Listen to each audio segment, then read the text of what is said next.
Merci Monsieur le Président, Madame la Ministre, Madame la Présidente de la Commission des Affaires sociales, Monsieur le rapporteur, mes chers collègues. Je m'adresse à vous pour la première fois dans cet hémicycle et je le fais avec gravité. Il s'agit pour moi de défendre la motion de rejet préalable qu'avec le groupe La France Insoumise, nous avons décidé d'opposer à ce projet de loi.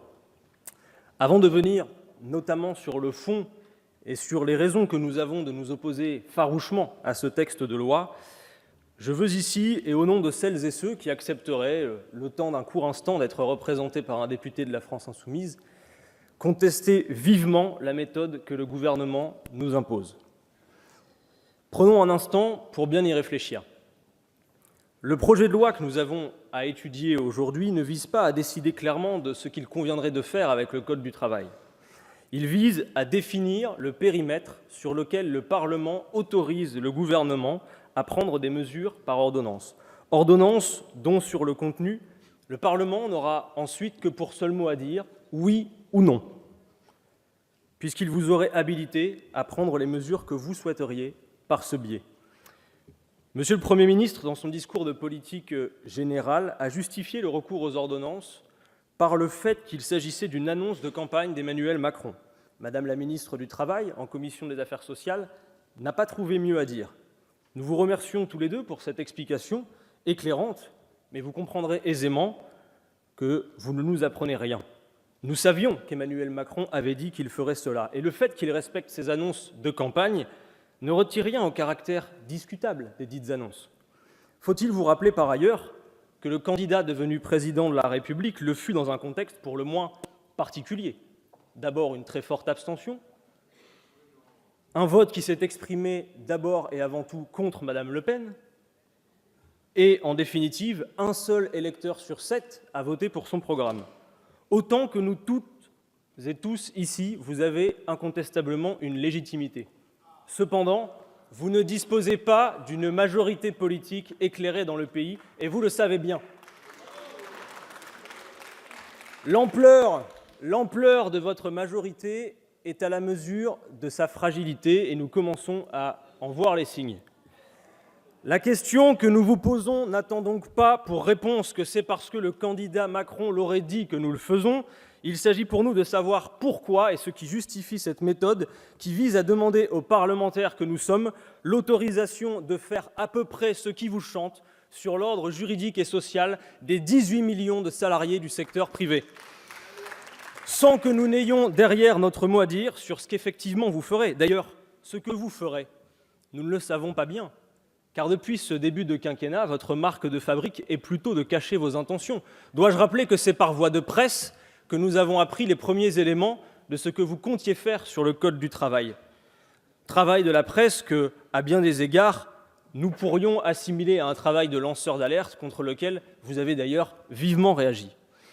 Sans que l'on connaisse précisément vos intentions, mais alors qu'il apparaît clairement qu'elles sont déjà plus que formalisées et que nous en devinons simplement les contours, vous nous demandez de renoncer sur un sujet majeur à notre rôle de législateur, purement et simplement. Eh bien, pour notre part, nous vous opposons un grand non. Vous n'aurez pas notre blanc-seing pour pouvoir jouer les apprentis sorciers avec le Code du travail. Parce que le Code du travail, s'il vous ulcère, est le fruit de plus d'un siècle de lutte et d'acquis sociaux. Il part d'un constat simple que je veux préciser. Le travail, s'il ne peut être résumé à cela, est incontestablement le lieu où s'exprime d'abord le lien de subordination entre l'employeur et le salarié, mais aussi des rapports de force entre des acteurs économiques qui ont des intérêts divergents. Et le dire, ce n'est pas être dogmatique ou sectaire, comme d'aucuns le prétendraient. Tout au contraire, le dire, c'est assumer tranquillement une réalité de fait qu'on ne peut raisonnablement balayer d'un revers de la main, même avec le dialogue social que vous invoquez à longueur de discours comme un chaman ferait des incantations. Il s'agit pour vous de masquer la réalité de ce que ce dialogue social recouvre. Vous savez bien que dans l'entreprise, le salarié et l'employeur ne parlent pas d'égal à égal. Ainsi, le dialogue social que vous invoquez est un terme qui, dans votre bouche, est la négation des rapports de force existants. Il fut un temps, souvenez-vous-en, où l'on nous parlait de capitalisme moral. Eh bien maintenant, c'est le dialogue social et autres foutaises et artifices d'illusionnistes. Nous ne vous faisons pas confiance. Et nous n'avons aucune raison de le faire, et d'autant moins quand Madame Pénicaud, représentante d'un ministère qui, faut-il le rappeler, a été pensé et créé des salariés, a laissé entendre que dans son état actuel, le Code du travail serait en gros fait pour embêter 95% des entreprises. Ces propos sont inacceptables et par ces mots, Madame la Ministre, vous déshonorez votre fonction. Peut-être aurez-vous l'occasion de nous préciser votre pensée sur ce sujet. Je ne vous fais pas de procès, mais si vous maintenez ces propos,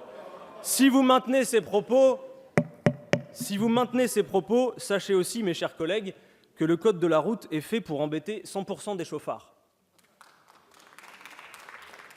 D'autres qui ont des propos plus mesurés que les vôtres disent que le problème du code du travail tient dans son épaisseur.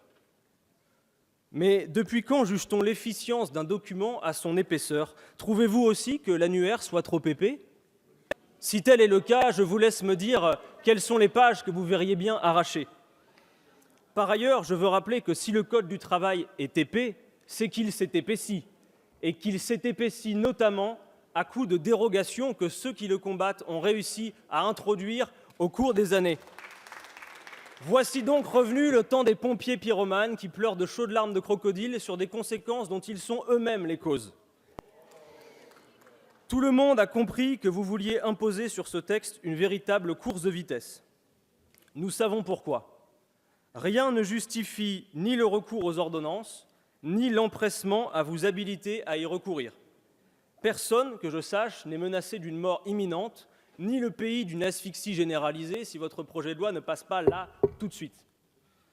La raison est ailleurs. Sans doute avez-vous veillé à ce que soient rassemblés tous les paramètres qui vous permettent d'aller plus loin que tous vos prédécesseurs dans le coup de force social, sans que les parlementaires ne soient en capacité de réagir en pleine possession de leurs moyens, sans que les acteurs concernés ne disposent du temps nécessaire pour en assurer l'explication au plus grand nombre, et sans, enfin, que les Français, qui, pour ceux qui en ont la chance, vous le savez bien, sont sur le départ en vacances, ne soient trop attentifs à vos turpitudes. Vous nous avez convoqués pour cela en session extraordinaire dont nous ne connaissons pas vraiment les bornes. Session extraordinaire alors que nous sommes, et c'est mon cas, tout juste élus. Tant et si bien qu'il nous a fallu commencer à travailler sur ce texte sans disposer des moyens ni des outils pour le faire. Le roi a convoqué la cour à Versailles au moment où devaient être déposés les amendements pour la commission qui a eu à examiner ce texte avant qu'il n'arrive ici. Dommage collatéral? Assurément non, car même si cette convocation est son droit le plus complet dans les dispositions de la Constitution, chacun appréciera les conséquences du fait que la plupart de mes collègues ici présents étaient à Versailles à l'heure où leurs amendements étaient attendus. Bref, vous avez fait vos calculs. Vous savez que la pilule que vous souhaitez faire avaler avec ce projet de loi ne peut l'être par quiconque prendrait le temps d'en analyser la composition réelle, la taille et les effets secondaires. Vous avez donc décidé de profiter d'un moment de relâchement dans le pays pour nous mettre l'entonnoir dans la bouche et vous allez nous faire avaler la pilule et le litre d'eau qui va avec en quelques instants, ni vu ni connu, pas vu, pas pris. Le travail de la Commission des affaires sociales est l'illustration parfaite de votre méthode. De l'aveu même des observateurs, nous étions 4 ou 5 à intervenir dans ces débats. Avec mes camarades de la France Insoumise et aussi ceux du groupe GDR, nous étions les seuls à intervenir régulièrement dans cette commission. Nous avons déposé plus de 130 amendements. Nous nous sommes efforcés de démontrer, de décrypter, de proposer. Aucun de ces amendements n'a eu grâce à vos yeux. Aucun. Votre inflexibilité a été totale. Nous avons compris, et j'en prends acte, qu'à vos yeux, la flexibilité ne doit pouvoir s'appliquer qu'aux seuls salariés. Les députés de La République En Marche, je dois le dire, ont été d'un silence assourdissant. C'est à se demander s'ils avaient lu le texte ou s'ils avaient bien conscience des enjeux, mais durant les travaux de cette commission, il y a eu des moments qui, à mon avis, resteront dans l'histoire du parlementarisme français, comme par exemple quand la présidente, Madame Bourguignon, a dû s'y reprendre plusieurs fois pour que les députés de la majorité comprennent que nous étions en train de voter un article tout entier et qu'il serait de bon ton qu'ils prennent conscience du fait que nous étions en train de voter. Il fallait voir le nombre d'yeux en forme de point d'interrogation dans cette commission pendant l'analyse d'un texte à la portée pourtant historique. Mes chers collègues de La République En Marche, c'est à vous que je veux m'adresser à cet instant. Ne vous laissez pas griser par la vague Macron qui vous a amené jusqu'ici. Vous êtes des députés de la nation, vous êtes des représentants du peuple français. Soyez à la hauteur, faites un usage immodéré de votre capacité de réflexion propre et de votre libre arbitre. Ne craignez pas de vous laisser convaincre même par d'autres que vous-même. Sondez en vous autre chose que ce qu'il convient de faire pour vous faire bien voir des vôtres. N'hésitez pas même à vous insoumettre. Vous en trouverez toujours comme nous pour vous accueillir avec le plus grand plaisir et vous soutenir dans cette démarche. Je sais, mes chers collègues, que nombre d'entre vous trouvent contestable la méthode appliquée par le gouvernement. Et même si nous avons des désaccords de fond, cela vous fait une bonne raison de voter avec nous cette motion de rejet préalable, ne serait-ce que pour nous laisser le temps d'un débat d'une véritable qualité que les Français méritent amplement.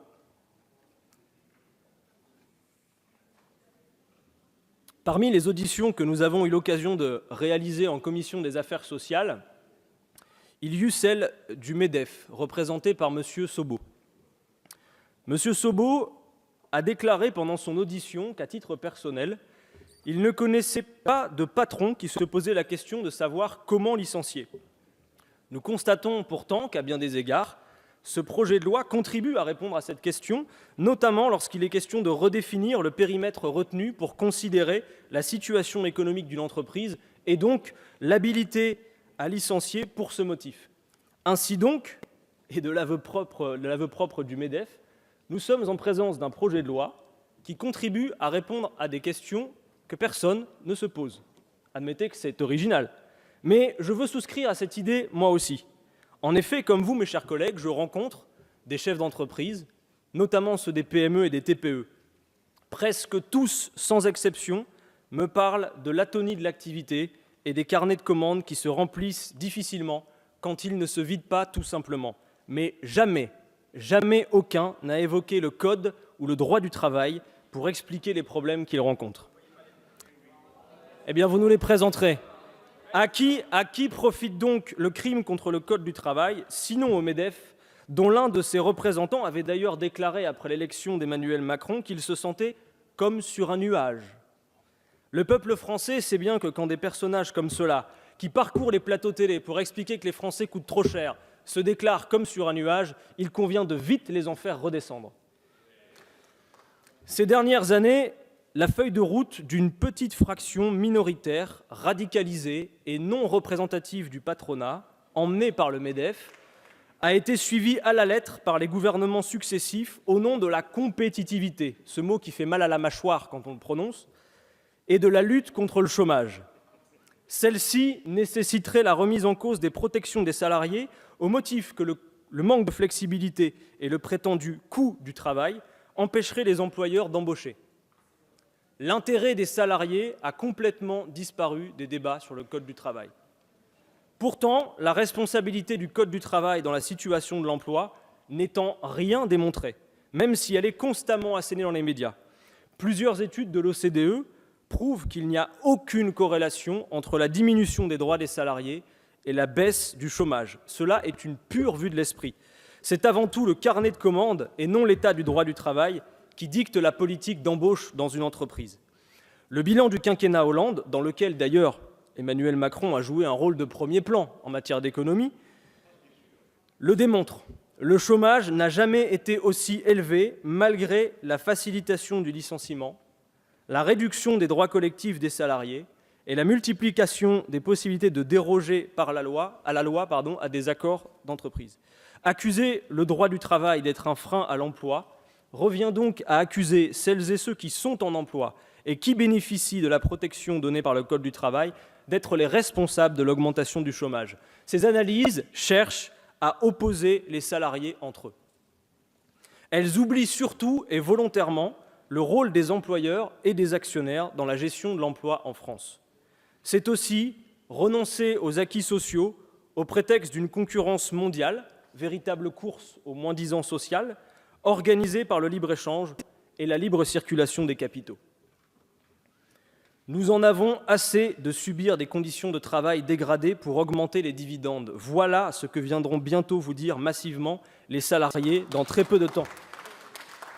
Car votre politique, dans la droite ligne de celle menée depuis plus de 15 ans, quelles que soient les étiquettes de celles et ceux qui les ont appliquées, n'a qu'un intérêt véritable: accroître la ponction que les actionnaires réalisent sur le travail en obligeant les salariés à accepter des baisses de salaire, des hausses de temps de travail sans contrepartie, des dégradations de leurs conditions de travail, le tout sous la menace des licenciements. Pendant ce temps, et depuis 3 ans, la France est championne d'Europe des dividendes versés aux actionnaires. 35 milliards ont ainsi été distribués par les grandes entreprises au deuxième trimestre 2016, soit une hausse de 11% en un an. À cause de cette politique, les salariés souffrent davantage au travail et disposent de moins de temps libre. La frontière entre vie privée et vie professionnelle est de plus en plus poreuse quand elle ne disparaît pas tout simplement. Les maladies professionnelles, les burn-out et même les suicides sur le lieu de travail se multiplient. Cela n'est pas une fatalité. Cela résulte d'un choix stratégique de gouvernements comme le vôtre qui mettent au cœur de leur projet l'intérêt des actionnaires et des plus riches au détriment des conditions de travail des salariés.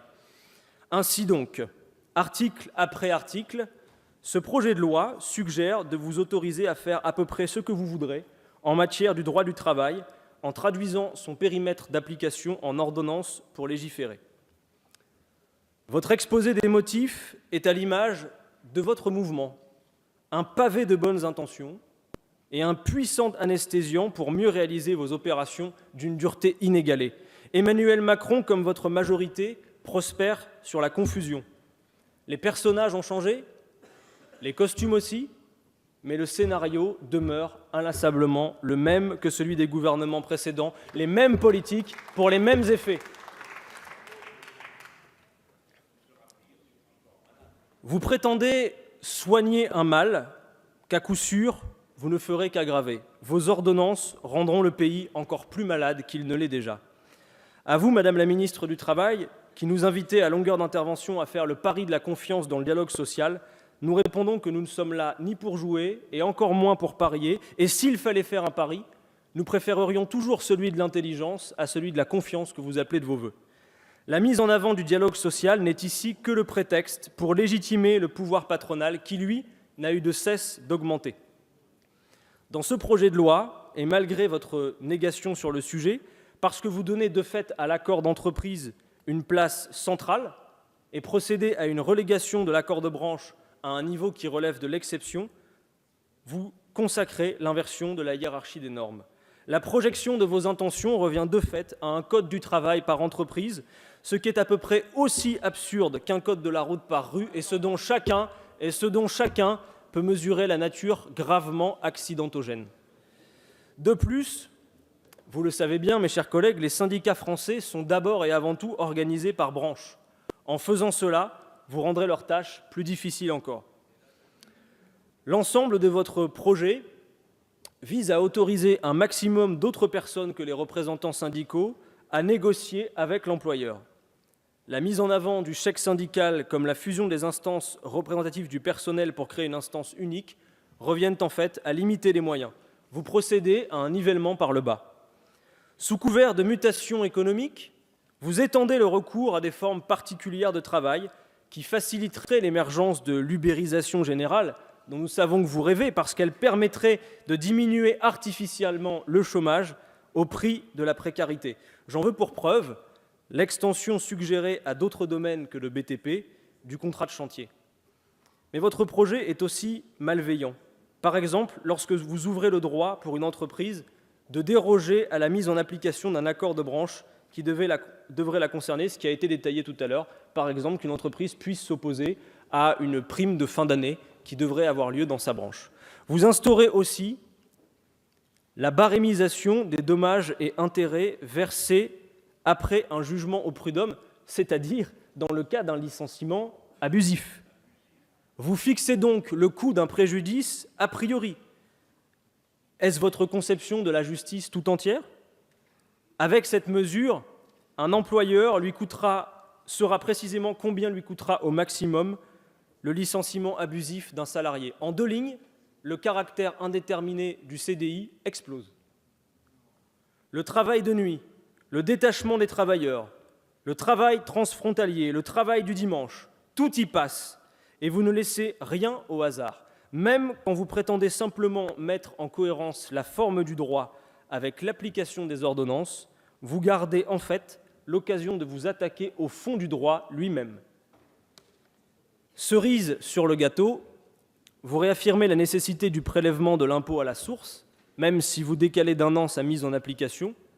Nous refusons, pour notre part, fermement cette privatisation de la collecte de l'impôt qui permettra à l'employeur de connaître la situation de ses salariés dans le détail. Mais non, Robert, tu n'as pas besoin de cette augmentation de salaire. Tu viens de toucher l'héritage de ton grand-père. Voilà ce qui se passera demain. Pour notre part, et parce qu'il nous faut aussi proposer, nous pensons que c'est tout l'inverse de votre projet qu'il conviendrait de faire en matière de droit du travail. Il s'agirait de redonner aux salariés les droits qu'ils ont perdus. D'abord, par l'abrogation de l'ensemble des réformes du Code du travail mises en œuvre par le gouvernement précédent. Loi dite de sécurisation de l'emploi, loi Rebsamen, loi Macron, loi El Khomri. Et nous ne nous contenterions pas de simplement renverser votre logique. Nous souhaitons en effet créer de nouveaux droits permettant aux salariés d'être mieux protégés. Car vous faites sans cesse des louanges à la liberté, mais les salariés de ce pays attendent d'abord plus de sécurité. Reprenons à notre compte ces mots, puisqu'en cet instant, ils résument bien notre situation. Entre le faible et le fort, entre le riche et le pauvre, entre le maître et le serviteur, c'est la liberté qui opprime et c'est la loi qui affranchit. La mondialisation et le développement de la financiarisation de l'économie ne justifient pas une réduction des droits au nom de la compétitivité, mais bien au contraire, son extension. Les salariés ont besoin de davantage de protection pour faire valoir leurs intérêts face aux exigences toujours plus nombreuses de rentabilité des actionnaires. Pour mettre fin à la souffrance au travail, le programme que porte le groupe La France Insoumise propose de bâtir un code du travail qui soit réellement protecteur et émancipateur. Par la loi, nous interdirions les pressions des employeurs qui ont poussé ici une caissière à faire une fausse couche sur son poste de travail et là une factrice à continuer à travailler malgré un AVC. Il s'agirait aussi de garantir le respect des droits individuels et collectifs en augmentant les moyens et les effectifs de l'inspection du travail. Enfin, le Code du travail doit devenir un outil d'émancipation des salariés, en donnant la possibilité à leurs représentants de porter des alternatives à la gestion patronale et financière de leurs entreprises. S'il faut faire confiance, les salariés ne sont-ils pas les mieux placés pour décider aussi ? Ainsi, l'objectif de bien-être au travail prendrait le pas sur les intérêts financiers à court terme. Nous proposons de mettre la citoyenneté au cœur de l'entreprise en renforçant les droits des salariés dans les procédures collectives, en créant un véritable droit de reprise de leur entreprise par les salariés eux-mêmes, et nous voulons refondre la procédure de contestation des licenciements économiques pour qu'ils ne puissent pas être effectifs tant que toutes les voies de recours devant les juges n'ont pas été épuisées. Mes chers collègues, pouvons-nous, à tout le moins, nous accorder sur l'idée qu'il faille d'urgence relancer l'activité dans ce pays ? Nous contestons l'idée qu'il faille le faire en poursuivant inlassablement la politique de l'offre qui consiste à produire n'importe quoi, à peu près n'importe comment, du moment qu'on arrive à en diminuer sans cesse le prix pour le vendre et pour contribuer à cette guerre économique que seule une stricte minorité a souhaité. Chers tenants de la compétitivité, j'ai une mauvaise nouvelle à vous annoncer. Nous ne serons jamais compétitifs face à ceux qui produisent à vil prix dans des conditions écologiques et sociales que par ailleurs nous contestons formellement. C'est aussi la raison pour laquelle nous en appelons à l'instauration d'un protectionnisme solidaire, et oui, qui permette de refuser par exemple qu'entrent sur le territoire national des produits dont les conditions de production sont détestables, comme par exemple ceux qui utilisent le travail des enfants. Il faut en finir avec ce grand déménagement permanent du monde et les accords de libre-échange, même si nous avions vu qu'ils s'appliquent de manière transitoire en attendant le vote souverain des parlementaires français. Nous proposons une relance de l'activité qui soit socialement utile, c'est-à-dire qui interroge nos besoins réels et qui soit écologiquement soutenable. La planification écologique que nous proposons permet cela. Elle met en adéquation les objectifs et les conditions de la production tout en permettant à la France de se hisser en tête de la réponse à apporter aux défis qui ne la concernent pas seulement elle-même, mais l'humanité tout entière. À l'heure où la crise écologique atteint un point de non-retour, à l'heure où notre pays, qui n'a jamais produit autant de richesses, les concentre toujours plus entre quelques mains, pendant que la pauvreté gagne partout et à vue d'œil du terrain, vous assumez que l'urgence se trouve dans l'organisation d'un meurtre avec préméditation du Code du travail. En poursuivant votre visée, vous marchez, certes, mais vous marchez à côté de l'histoire alors qu'elle vient à votre rencontre. C'est absolument irresponsable. À cette heure, et c'est le sens de ce que je disais en commission des affaires sociales, oui, de nombreux salariés nous regardent, inquiets. Ceux qui ne le font pas encore le feront bientôt, et peut-être, malheureusement, après coup. Mes chers collègues, ne permettez pas que cela soit fait en leur nom. Désirez-vous vraiment que l'histoire retienne que votre marche fut d'abord et avant tout un piétinement général d'un siècle de lutte sociale ? Croyez-vous vraiment que notre peuple va courir plus vite si vous lui sciez les deux jambes ? Par-delà nos désaccords politiques et les intérêts partisans, je veux croire qu'il y a dans cette Assemblée l'intelligence collective nécessaire pour refuser, sinon ce projet de loi, au moins la méthode qui nous est imposée pour décider sur celui-ci. Quelle que soit votre motivation pour le faire, vous savez comme moi qu'il y a 1001 raisons de refuser cette méthode. Ce refus s'incarne donc aujourd'hui par le vote de cette motion de rejet préalable. Je vous y appelle toutes et tous, sans faire le tri entre vous, et je vous remercie de votre attention. Merci, Monsieur Quatennens.